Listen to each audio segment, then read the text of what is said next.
गांधी पदयात्रा स्मृति परिषद द्वारा केन्द्रापड़ा तिरिमहाणी चौक में ऐतिहासिक क्रांति दिवस पालन उन्नीस मसीहा अगस्ट मास 9 तारिख आज दिन भारत इतिहास एक अविस्मरणीय दिन भाव इतिहास लिपिबद्ध हो दिन जातिर जनक महामानव जातिर पिता महात्मा गांधी भारत को पराधीनतार शिकुली मुक्त करने इंग्रेज मान भारत छाड़र आह्वान देते जाति उद्देश्य भारतीय मान कान में मंत्र फुंकी कि मरिबा नहेले मरिबा। भारतर स्वाधीनता जो बरपुत्र माने निज जीवन को बाजी लगाई कौन आशा प्रत्याशा न रखी देश प्रेम झांस दे निजक उत्सर्गीकृत करते और कारावरण करते संग्रामी देश प्रेमी मान कृतज्ञता और श्रद्धांजलि देवाई प्रत्येक वर्ष अगस्ट 9 तारिख को सारा भारत वर्ष में क्रांति दिवस रूपे पालन कर स्वाधीनतार से अमृत को जो संग्रामी मैंने आम हाथ में समर्पी देते सुरक्षित रखा परवर्ती पीढ़ी समस्त भारतीय दायित्व 1934 मे 27 तारिख केन्द्रापड़ा स्थान में महात्मा गांधी डाकरा भारतर स्वाधीनता संग्राम में सामिल होते से स्मृति को उज्जीवित रखापी प्रत्येक वर्ष अगस्ट 9 तारिख को क्रांति दिवस रूपे केन्द्रापड़ावासी पालन कर दिवस में केन्द्रापड़ार मान्यवर विधायक गणेश्वर बेरा पूर्वतन विधायक शशिभूषण बेरा सिप्रा मल्लिक चिन्मय प्रसाद बेहुरा केन्द्रापड़ा पौरपालिकार अध्यक्षा श्रीमती सरिता साहू समेत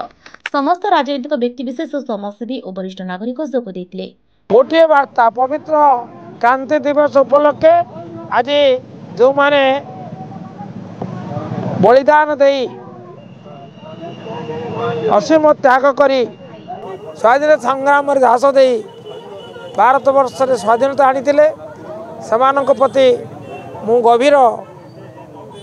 श्रद्धांजलि जनाऊँगी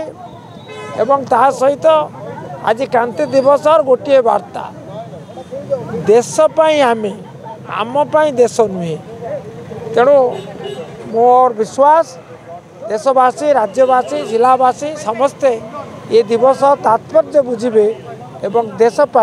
निजक उत्सर्ग करने संकल्प ने अगस्ट क्रांति दिवस भारत वर्षर इतिहास रे दिनटा स्वर्णाक्षर लिपिबद्ध होकर रही। आज ही महात्मा गांधी तांकर शेष आह्वान देथिले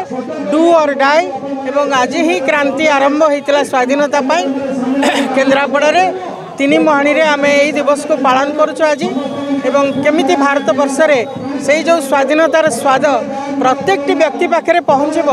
केमिति अर्थनैतिक सामाजिक एवं राजनैतिक स्वाधीनता प्रत्येक गाँ गाँव रे प्रति पंचायत रे प्रति साधारण व्यक्ति पाखे पहुँचब